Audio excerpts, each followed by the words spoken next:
قال المؤلف رحمه الله تعالى ونفعنا بعلومه في الدارين آمين. Surat 1.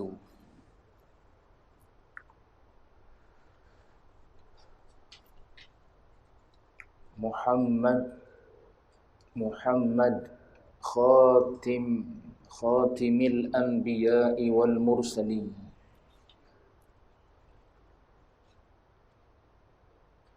wa ala alihi wa man tabi'ahu bi ihsanin ila yaumiddin.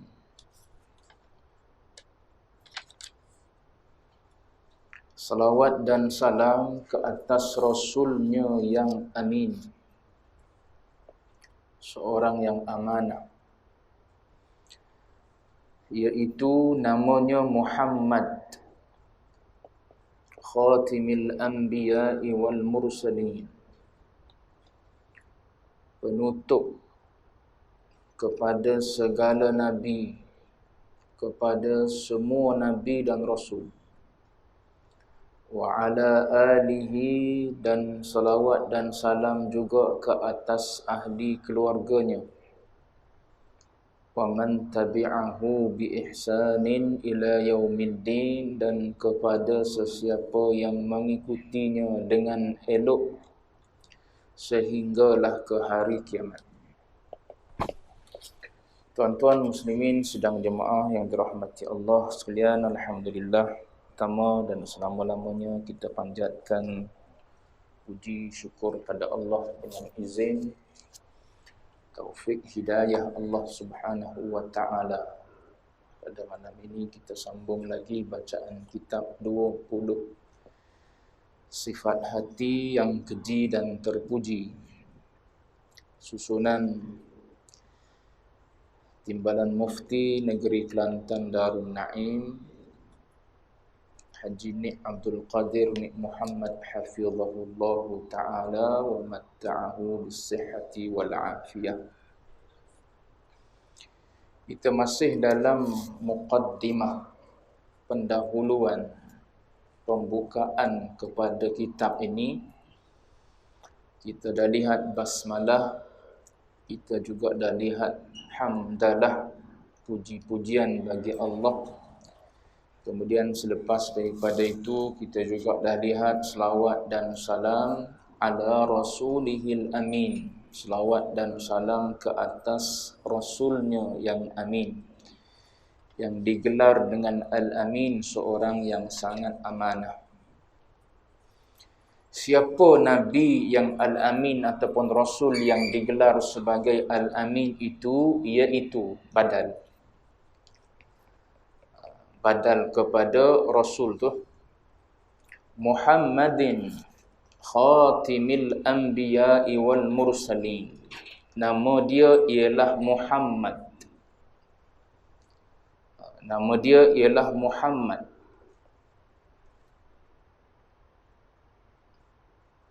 Khatimil anbiya, baca khatim. Baris bawah tu mengikut pendapat yang masyhur.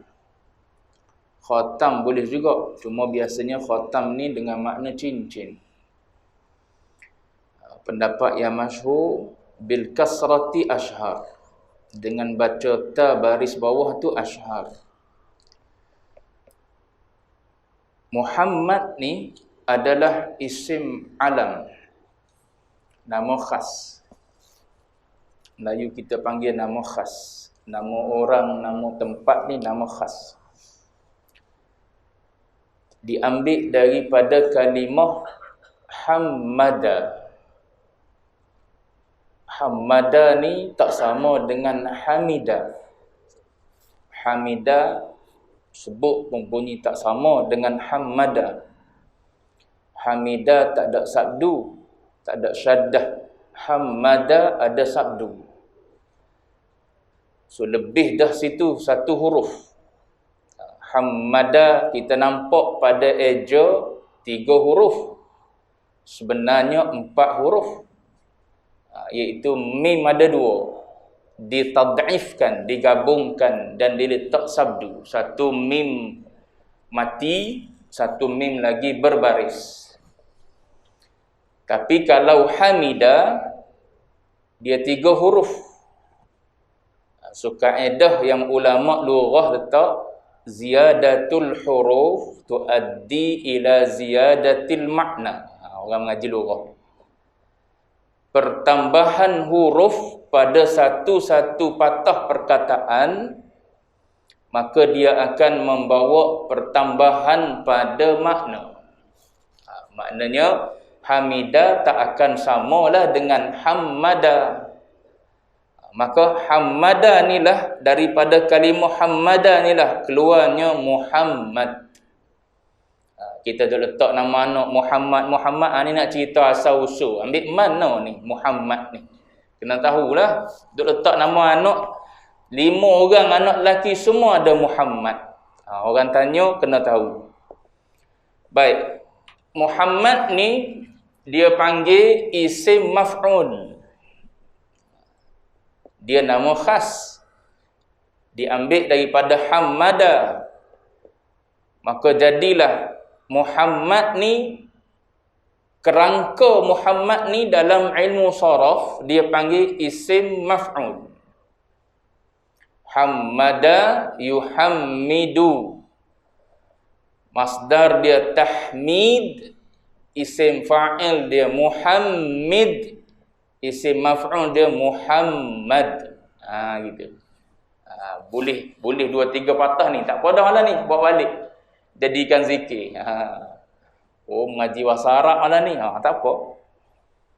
Baik. Kalau Muhammad, dia isim fa'il. Ada juga orang eja dalam masyarakat kita eja gitu. M-O-H-A-M-E-D. Muhammad. Tapi kita dapat kat kita eja gitu pun kita baca Muhammad juga. Padahal dia nak buat Muhammad mim baris bawah. Ataupun boleh jadi ayah dia silap ke, ataupun orang yang isi di pejabat pendaftaran negara tu silap ke, Allahu'alam lah. Tapi boleh jadi tujuan dia memang betul-betul nak guna isim fa'il, bukan nak guna isim maf'ul. Bila isim fa'il maknanya dia adalah pelaku. Muhammad ni maknanya orang yang memuji. Tapi kalau Muhammad mim baris atas isim maf'ul, dia yang dipuji. Gitu.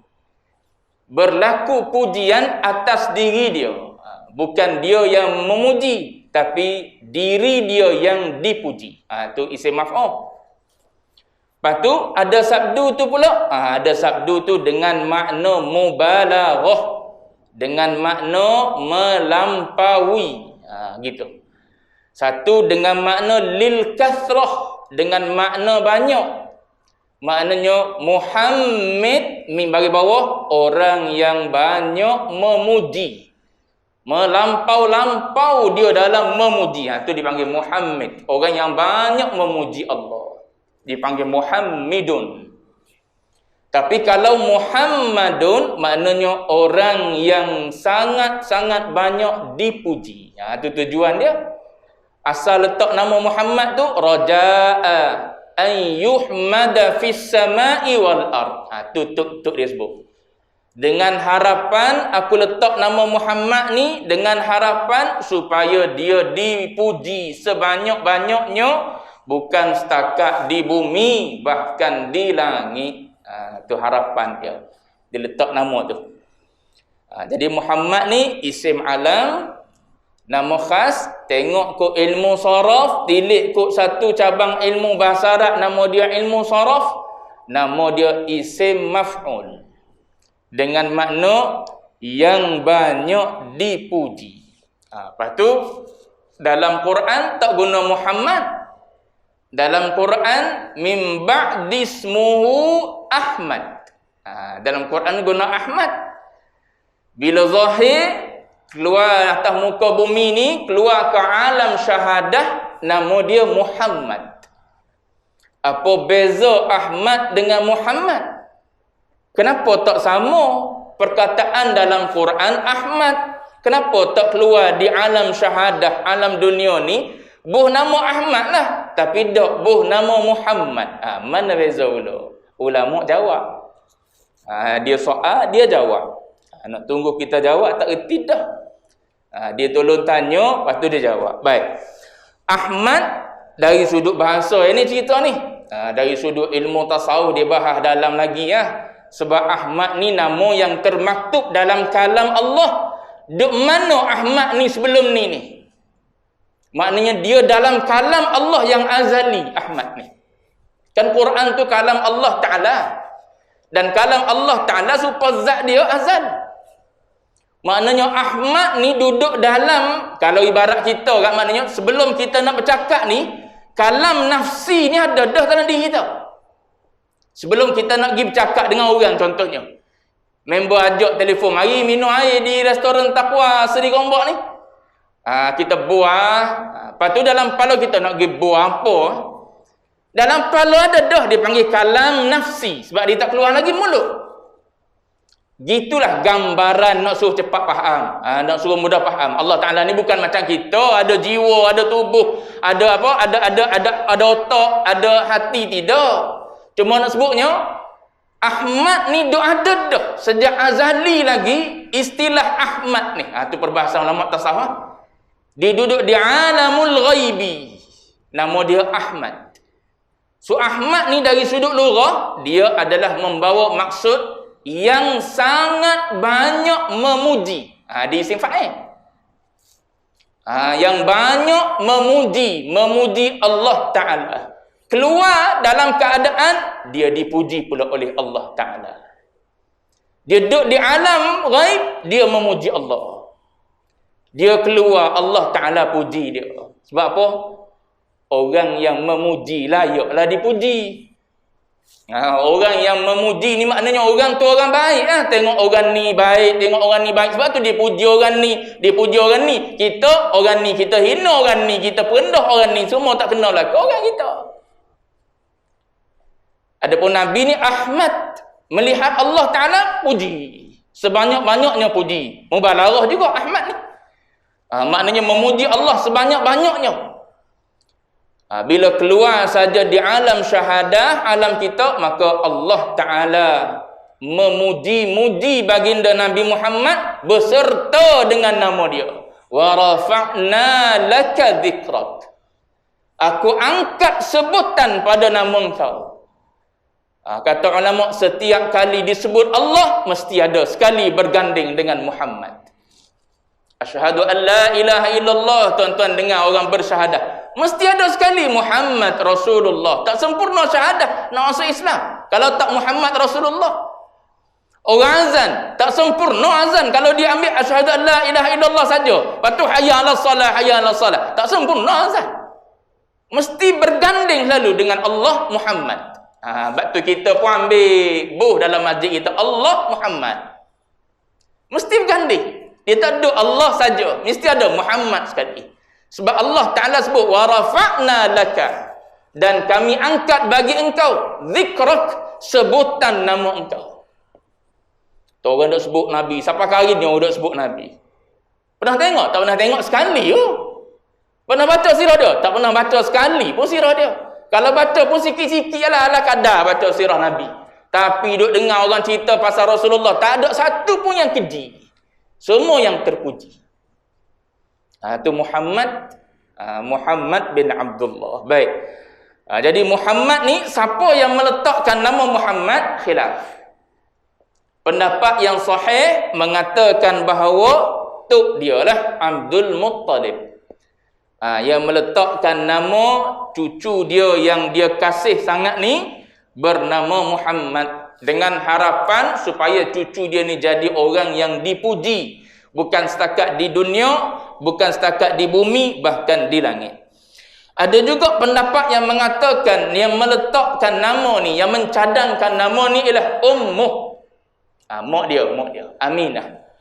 Mak dia yang mencadangkan.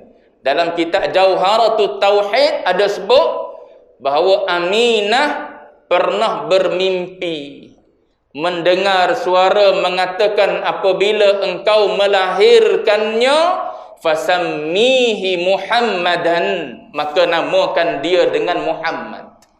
Maka Aminah lah yang mencadangkan nama ni kepada tok dia, Abdul Muttalib tu. Maka Abdul Muttalib pun menamakan dengan nama Muhammad. Cuma ulama kata yang sahihnya ialah tok dia lah yang menamakan dengan nama Muhammad. Baik.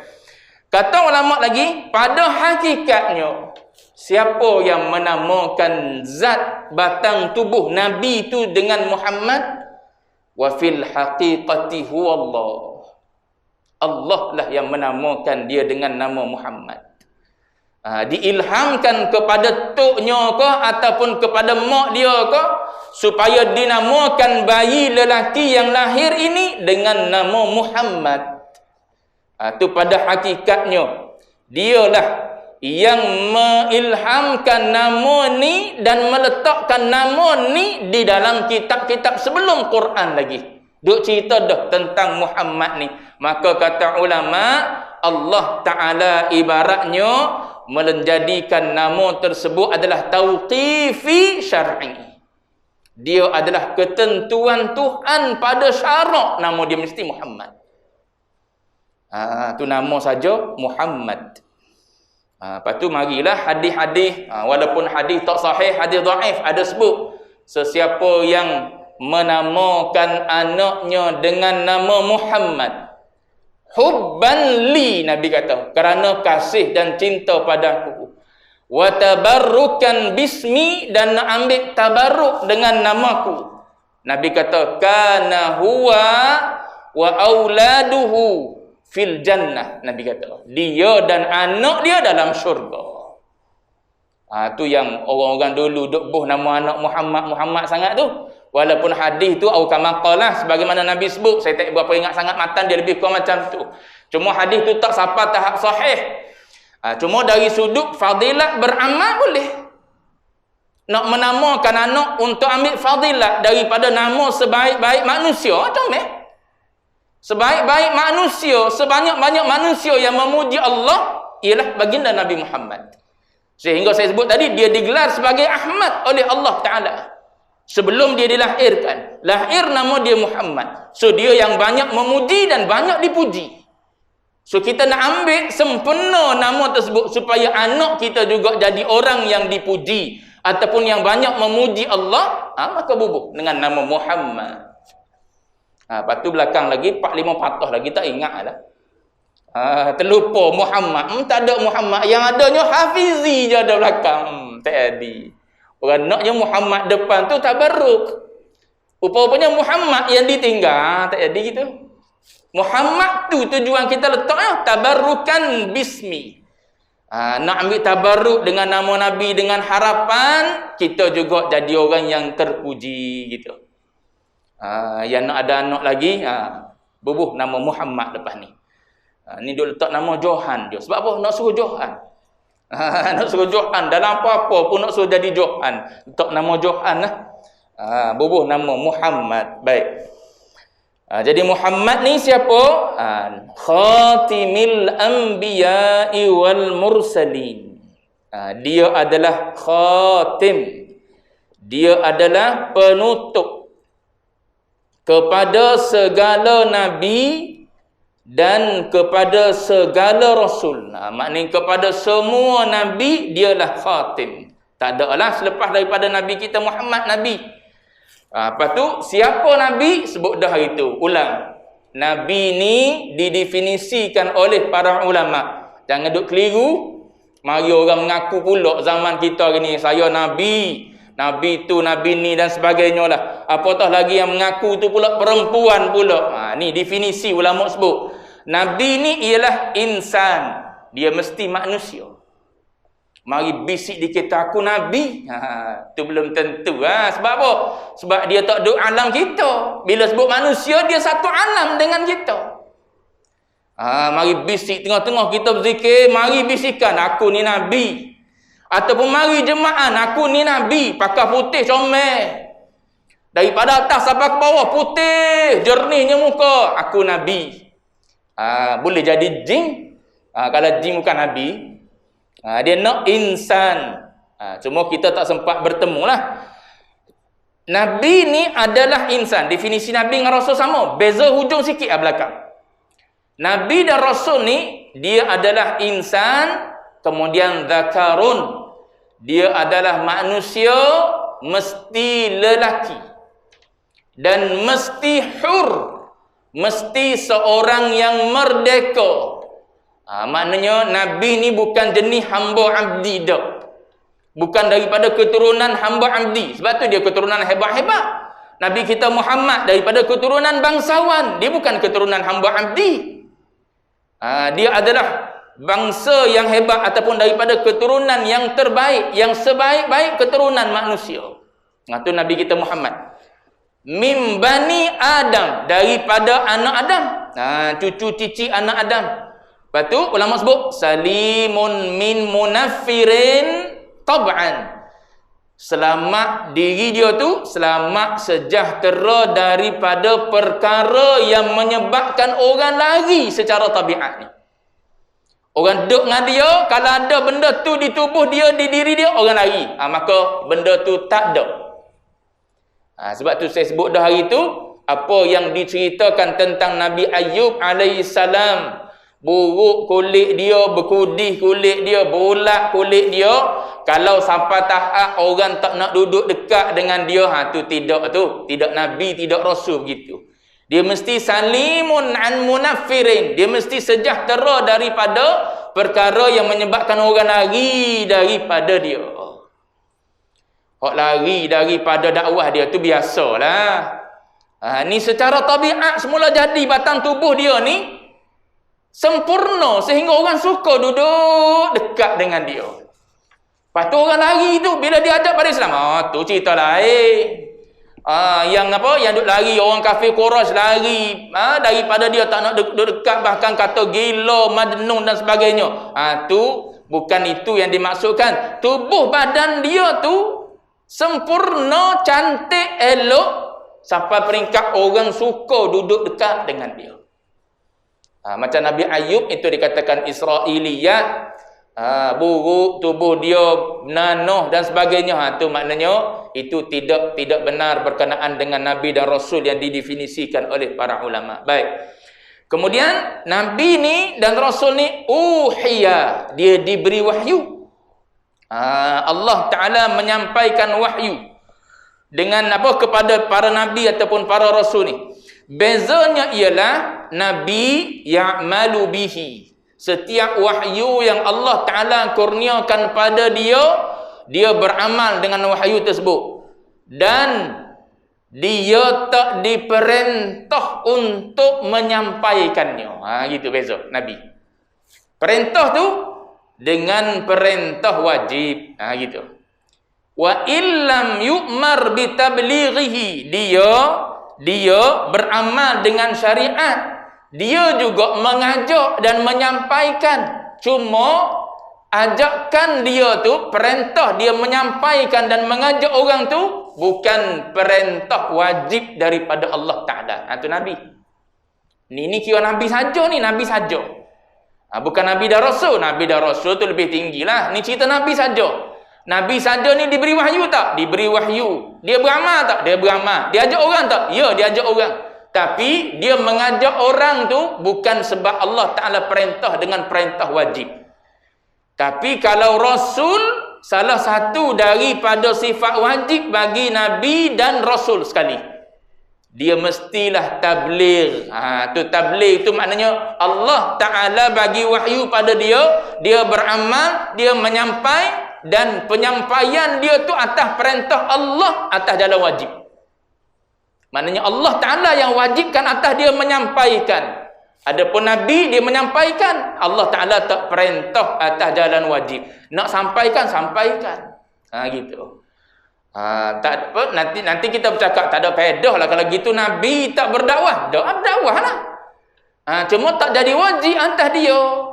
124,000 Nabi-Nabi itu tidak jadi kewajipan atas dia untuk menyampaikan. Tapi dia buat ada kerja dakwah. Buatlah, orang baik ni mesti ngajak orang kepada kebaikan.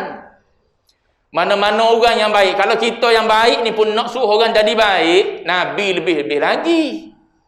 Nak suruh orang yang ada di sekeliling dia jadi baik. Cuma perintah tersebut tidak diwajibkan. Ini boleh tengok dalam kitab Jawharatul Tauhid. Baik. Itu Nabi dan Rasul. Beza situ sikit. Adapun Rasul, Allah Ta'ala wajibkan mereka menyampaikan. Baik. Kemudian wa ala alihi. Waw tu dipanggil waw huruf ataf. So ayat dia sebenarnya gini. Wassalatu wassalamu ala alihi. Tu asal ayat dia gitu. Asal ayat dia gitu. Wassalatu wassalamu ala alihi. Begitu juga selawat dan salam ke atas alih. Ke atas ahli keluarganya. Gitu. Selawat dan salam atas ahli keluarganya. Siapa pula ahli keluarga Nabi? Ahli keluarga Nabi ni ulama bahas pula ada beberapa makna. Al ni keluarga. Ada ulama sebut al ni dengan makna keluarga ni ialah kullu mu'min wa in 'asiyan. Semua orang mukmin walaupun dia adalah orang yang asi, pendosa, termasuk dalam ahli keluarga Nabi. Itu umum tu. Ada yang khusus lagi ialah kullu mu'minin taqiyyin. Lebih khusus. Orang yang termasuk dalam ahli keluarga Nabi ni ialah setiap orang mukmin yang bertakwa pada Allah Ta'ala masuk dalam alihi. Masuk dalam ahli keluarga Nabi. Sebab keluarga dia dibina di atas iman. Bukan dibina atas nasab macam kita. Siapa anak beranak kita? Ada hubungan darah dengan kita. Adapun Nabi dan Rasul ni, siapa ahli keluarga dia? Yang ada hubungan iman dengan dia. Sebab tu dia definisikan setiap orang yang beriman, sekalipun dia berdosa ataupun dia pelaku dosa, masih lagi ulama kata dikira sebagai ahli keluarga Nabi. Lepas tu di Malaysia kita ni, kita terkenal dengan gelaran Said dengan Syarifah lah, keturunan Ahlul Bait kita panggil. Lepas tu tuan-tuan tengok golongan Said, golongan Syarifah ni tak semestinya duduk atas syariat. Seorang yang taqi, tuan-tuan tengok ada yang mendukung bukan syariat Islam sepenuhnya. Mula kita kata, macam mana ahli keluarga Nabi gitu? Ya ke tidak dia keturunan Nabi? Biasanya golongan Said dan Syarifah ni dia ada silsilah jalur keturunan dia.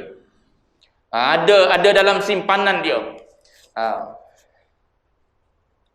Kalau kita tengok dia adalah orang pendosa sekalipun, masih masuk dalam dalam definisi.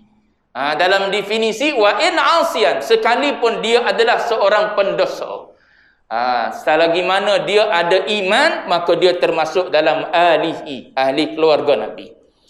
Tapi dalam bab zakat lain sikit. Dalam bab zakat bila sebut ahli keluarga Nabi yang tak boleh terima zakat, maka ulama Syafi'iyah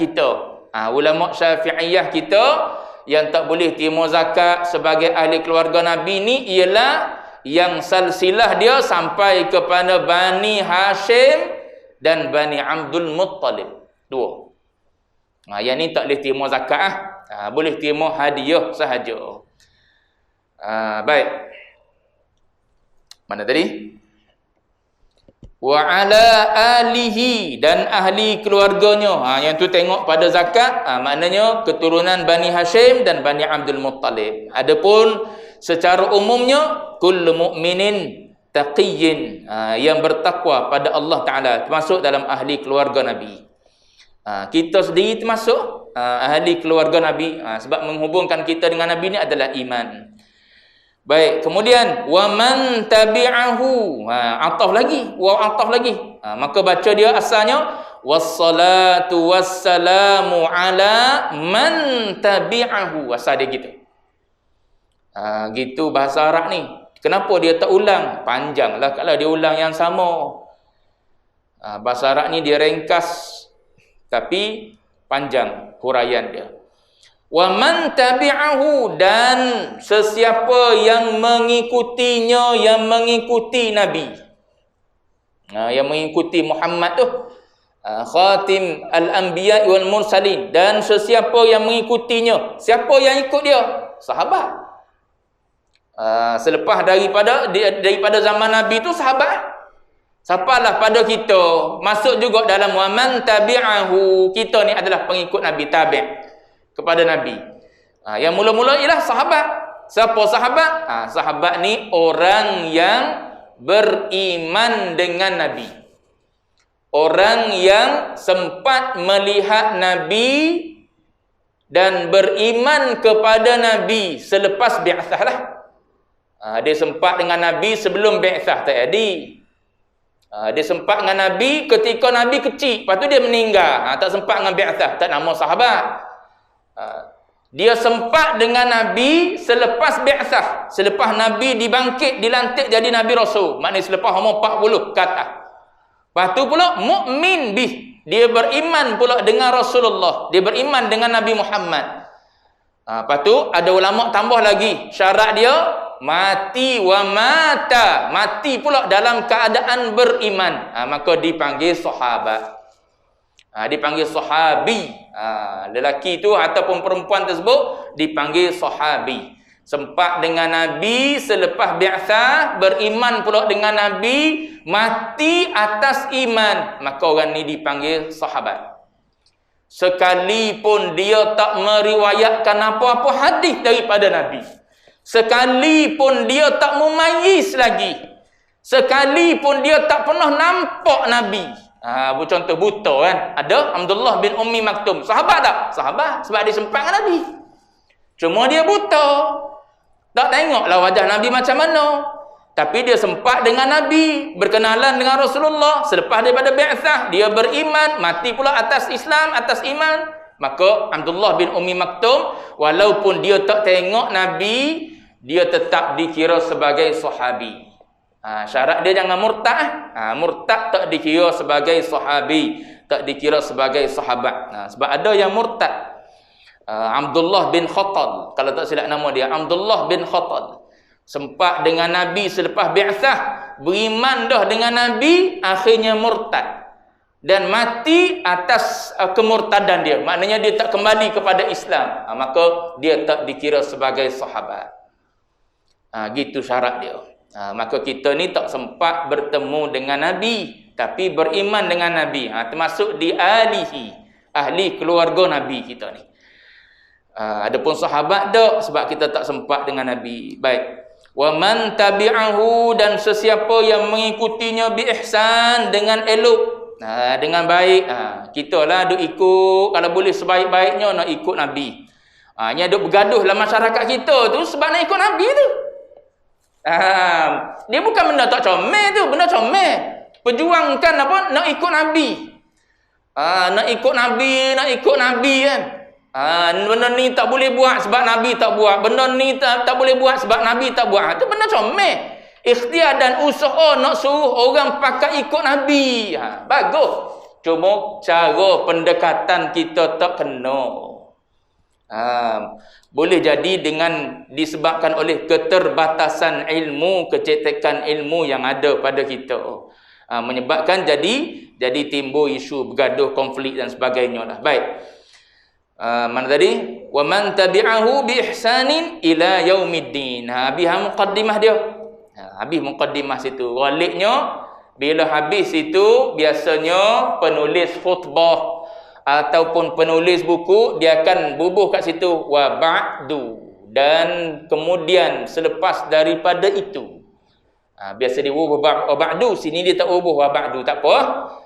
Dia tak bubuh wa ba'du ni, adakah dia tak reti? Tak, kita anggap dia sebut di lisan. Gitu ulama. Ulama tanggung gitu. Contoh, kita baca buku, tengok-tengok tak ada bismillahirrahmanirrahim. Penulis ni tak mulakan dengan bismillah lah. Nabi ajar mula dengan bismillah. Quran pun mula dengan bismillah. Apa penulis ni tak mula dengan bismillah? Jangan tanggung su'uzon gitu. Tanggung dia tak tulis bismillah. Dia baca mulut je secara lisan. Dia terus dengan alhamdulillahirabbil alamin. Gitulah juga. Kita tengok dia tak tulis wa ba'du. Tak reti kau dia ni menulis. Kalau tak reti tak naik pula dia jadi timbalan mufti. Habis tu dia tak tulis. Dia sebut mulut dia lah husnudzon kita. Gitulah sepatutnya kita sama-sama muslim mukmin ni husnudzon dulu. Ni dak suudzon dulu. Baik. Sekarang ni isu apa? Isu jerai ke apa tuan-tuan? Macam-macam. Mana tadi? Wa ba'du. Kalau ada wa ba'du, dia panggil wa ba'du tu, dia panggil uslub nak tukar daripada muqaddimah khutbah nak masuk kepada isi dah lah. Nak masuk kepada isi dah. Wa ba'du, adapun selepas daripada itu ataupun amma ba'du, tuan-tuan dengar kan di hari Jumaat tiap-tiap kali tiap-tiap kali khatib berkhutbah selepas dibaca alhamdulillah ataupun innal hamdalillah wassalatu wassalamu ala rasulillah semua sekali tu dia pun sebut amma ba'du. Lepas amma ba'du tu kita tahu tu habis dah muqaddimah, dia nak masuk isi dah. Masa tu jangan tidur, masa tu lah kita start tidur. Orang baru nak cerita ni, tajuk dia nak cerita hari ni. Maka amma ba'du ni kata ulama, orang yang pertama sekali menggunakan amma ba'du ialah Nabi Allah Daud alaihi salam. Amma ba'du nak tukar daripada gaya bahasa puji, gaya bahasa apa? Gaya bahasa selawat, doa, selawat-selawat ni doa kepada Nabi, kemudian kepada pengikut, kepada ahli keluarga Nabi. Habis dah semua sekali tu, sekarang nak masuk kepada isi cerita dah. Apa benda yang saya nak ketengahkan dalam kitab ni? Maka dia pemula. Wajib atas setiap orang yang berakal dan sampai umur menyuci dan membersihkan hatinya daripada sifat-sifat yang tercela, yang merosakkan hatinya dan menghiasinya dengan sifat-sifat yang terpuji, yang menyelamatkan dirinya di dunia dan akhirat. Itu dia masuk tu, intro mukaddimah dia. Maknanya kitab dia ni nak cerita sifat-sifat terpuji dan sifat-sifat tercela. Baik. Dia mula dengan wajib. Letak di awal-awal lagi wajib. Wajib apa? Bukan wajib pada adat, wajib syar'i. Maknanya wajib pada syarak. Agama mewajibkan atas kita gitu. Ada benda wajib pada adat. Esok kena pakai baju apa untuk majlis raya kita? Wajib pakai baju Melayu. Itu wajib syarak tu? Tak. Wajib majlis tu dah. Majlis surah ni nak buat kan, nak buat majlis hari raya katakanlah, tak habis lagi apa yang lepas tak sempat lagi, nak buatlah hari Sabtu ni. Lepas tu AJK nak pakai baju apa? Wajib pakai baju Melayu asyik kita. Wajib apa tu? Wajib adat lah tu. Wajib majlis tu lah. Majlis tu mewajibkan kita pakai baju Melayu. Kalau tak pakai baju Melayu, dosa tak? Tak berdosa. Janji tutup aurat. Pakai jubah lah dia kata baju Melayu. Tak ada hak padan dah dia kata. Saiz besar apa perut lebih daripada baju Melayu dah. Tak ada samping dah sesuai. Kalau bubuh samping tak boleh nak lipat dah samping. Tak apa saya pakai jubah lah. Sebab wajib tu tidak wajib syarak. Kalau wajib syarak jawab dia berdosa tak pakai. Ni wajib syarak ni. Ni wajib apa? Wajib syarak, bukan wajib adat. Wajib, yakni wajib pada syarak. Kena tulis gitu. Bila orang tanya, ngaji ilmu tasawuf ni ataupun menyucikan sifat ni yang ada dalam diri kita, madmumah, mahmudah ni, cuci diri daripada madmumah, wajib ke hukum dia? Ya, wajib. Wajib apa? Wajib syarak. Tiap-tiap individu mukallaf, dia cerita depan nanti. Wajib. Apa kita lah mudah bergelar mukallafnya, wajib atas kita. Patutnya wajib ni sebelum balik. Belum balik. Sebelum umur 15. Balik kan? Sebelum umur 15. Sebelum umur 15 kena dah apa sifat madmumah. Sepatutnya gitu. Lewat dah kita ni kalau tak boleh bilang lagi sifat madmumah. Orang tanya apa sifat madmumah? Tahu lah. Duk main takabur kot. Satu tu yang boleh sebut. Tu tak ada gitu benda wajib ni. Bila wajib ni maknanya kita kena tahu apa rukun sembahyang. Tak tahu rukun sembahyang macam mana sembahyang. Kita nak buat macam mana? kalau kita tak tahu rukun yang mana satu, syarat yang mana satu. Rukun ni maknanya yang ada dalam kerangka solat. Kita kena tahu yang mana satu rukun. Bila kita tahu ni rukun, tak buat agak jawab dia, tak sah lah semayang. Tapi kalau kita tahu ni bukan rukun, ni sunat abad, tak apa kalau tinggal. Abad tu kena kenal rukun. Kita yang nak semayang ni kena tahu berapa rukun semayang ada. Boleh sebut. Boleh bilang apa dia, yang pertama, yang kedua, yang ketiga, boleh sebut satu. Lepas tu biar boleh hurai sikit-sikit tu, boleh hurai tentang setiap rukun semayang tersebut. Yang terperinci tu serah pada ulama . Yang halu-halu, yang cabang-cabang tu serah pada para ulama lah. Kita ni nak suruh sah semayang kita sendiri ni. Biar boleh cerita rukun, boleh hurai sikit-sikit. Niat ni macam mana? Semayang apa? Semayang fardu, kena ada 3. Semayang apa? Semayang sunat mutlak, kena ada 1, tak apa dah. Semayang yang ada masa, maka kena ada 2. Boleh cerita gitu, tak apa dah.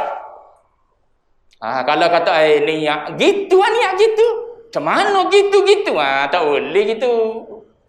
Tengok-tengok dalam niat tak ada pun. Qasatnya, ta'arudnya, ta'yinnya tak ada. Ta'yin tak ada. Semayang fardu macam mana? Aku semayang zuhur, fardu tak sebut. Ta'arud kena ada. Tu tuan-tuan mengaji dalam fiqh lah. Saya cerita contoh. Begitulah ibaratnya.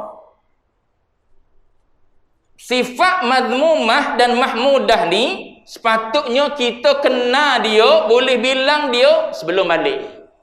Maknanya balik tu tahu dah, ni takabur, riya, ujub, azamah, hubbul jah, hubbul riyasah, hubbul mal, apa lagi? Syarahul ta'am, syarahul kalam. Tu banyak tu. 10 paling kurang tahu. 10 yang fardu ain kena. Bila kita kena tak apa. Kalau tak kena, macam mana kita nak didik diri kita, nak didik anak kita? Syarahut ta'am, cerita dah di Masjid Sungai Mulia. Syarahut ta'am salah satu daripada sifat madmumah. Kita tak kena, macam mana nak didik anak kita? Tengok anak kita ni jenis suka makan. Dah kita tahu anak kita jenis suka makan. Kita tahu sifat tu sifat madmumah. Kita pergi jamu pula. Tak ada apa-apa. Jadilah budak tu budak yang pemalas. Jadilah budak tu budak yang bulang alik ke jamban, ke tandah. Tak beribadat lah dia. Tu nak ajar tu daripada bila tu? Belum balik lah. Bila dah balik dah, nak sempurna dah, dia duduk dalam keadaan buat taat dah pada Allah Ta'ala. Kita dah balik lama dah duduk sibuk dengan makan lagi. Nak makan ke nak semayang. Tu pun antara nak pergi makan dulu. Kan Nabi kata kalau makanan ada dah, selalu guna hujah tu. Sebab apa? Malah, nafsu malah kita. Kita nampak tak penting mana. Syekh sebut apa? Syekh kata, engkau tengok, dia kata, Iblis dihukum oleh Allah Ta'ala wa kana minal kafirin. Allah Ta'ala kata mungkafir. Kemudian Allah Ta'ala perintah halau keluar daripada syurga. Kenapa? Saya tanya. 1, aku. Tu je saya kata. Aku. Ana. Aku belakang. Kita ada tu benda tu. Akulah semayang tadi. Akulah bagi derma ni. Akulah itu. Akulah mengajar ni. Akulah cerita ni. Akulah yang berilmu ni. Aku. Tu ya iblis tu. Nak cabut buang yang tu. Nak cabut buang sifat aku ni. Bila nampak aku, sah nak orang sebut kita. Sebab duk nampak kita. Duk nampak aku cerita, duk nampak aku baca, duk nampak aku buat. Tu bila orang puji, nampak kita. Oh ya, aku soleh sungguh. Sebab apa? Aku. Kalau nampak Tuhan taufik, tak ada lah kita. Boleh semayang 2 rakaat, semayang maghrib 3 rakaat, semayang isyak 4 rakaat, baik, elok. Siapa yang taufik? Allah. Tak ada lah kita. Orang puji. Puji Allah lah. Sebab apa? Yang mengindahkan, yang mencantikkan, yang mendatangkan, yang mendirikan kita. Allah. Semua Allah. Tak ada lah kita. Nak terima puji buat apa lagi? Bukan kita. Cantiklah jam pakai. Bukan jam saya, jam orang lain, orang bagi. Pinjam dia tadi tak sempat apa, nak balik rumah tak sempat dah. Pinjam jam sebab apa? Penting jam ni contoh. Ataupun saya tak ada jam maka pinjam sekejap. Maka kita pakai tu orang puji. Puji tidak puji jam kita, puji jam orang. Tu saya kata, sepatah je ana sebutir. Yang ana ni dia ada di kita ni sehingga tak kenal Tuhan ni. Sehingga tak kenal Tuhan ni, ana ada dalam diri kita. Bahkan saya kata kadang-kadang iblis tak teruk mana, kita lebih teruk daripada iblis. Iblis kata ana khairum minhu, aku lebih baik daripada dia. Kita kadang-kadang bukan setakat aku, bahkan hina orang. Akak diri, hina orang kita. Tu kadang-kadang kita lebih teruk daripada iblis lagi. Tak payah ada iblis dah, kita sendiri iblis dah. Tu penting tu. Sebab apa syarak kata wajib ngaji. Sebab apa? Nak buang sifat tu, nak jadikan diri kita ni hamba daripada Allah Ta'ala. Baik, bertilu situ. Wajib atas setiap orang yang berakal. Depan nanti dicerita pula siapa yang wajib ngaji ilmu ni. Yang berakal dan yang sampai umur. Nanti depan nanti dicerita pula pada kita. Baik, pada tu dulu. Wallahu a'lam wa ilmuhul atam.